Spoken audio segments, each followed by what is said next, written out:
So I've been a little MIA lately, but today we're going to build this really cool planter. And here are the supplies that you'll need. You'll need a speed square, a pencil, a saw, I used a chop saw, 20-inch pieces of cedar, and some screws.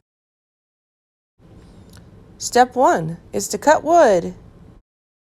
So this is the first side. I have 4 pieces of cedar, 1 inch thick and 20 inches long. Step 2, let's screw it all together. Okay, and then I've taken that and added 2 pieces for blocking to hold all the pieces together. Each piece is secured with a screw or with the nail gun. So from the outside, it looks totally seamless. You don't see the screws, and I think it looks cool. So to continue making this process, you'll make each side the way I have shown in the steps before this, and you'll get a planter. However, I learned some things. I like this planter, but I thought, I think maybe I can make it a better way. And so I used the blocking on this time, and I will tell you, I had some struggles with getting it to be square. And so I came up with another solution. So I started off the same with my 20-inch pieces of cedar.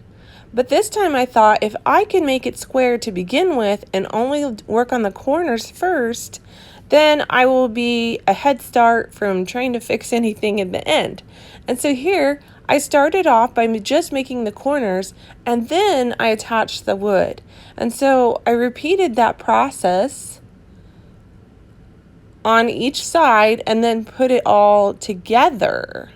So as you can see here in the video, it started off with the 20-inch pieces of wood, and then I added them to each side. Now, it did make adding them together a little cumbersome, and I did need a second hand to hold everything while I was screwing each one together. By the way, I used 1.5-inch screws that were intended for outside use.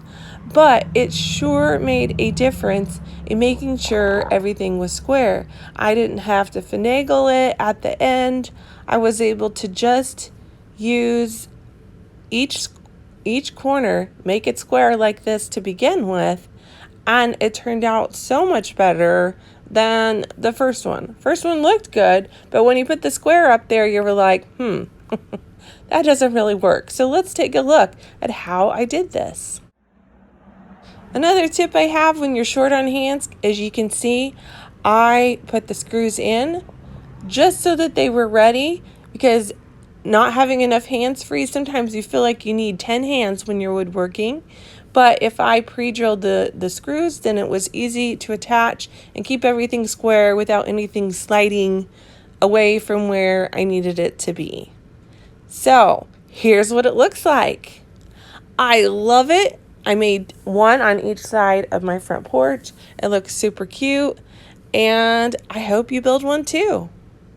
Okay, so stay tuned for our next video. Don't forget to like and subscribe.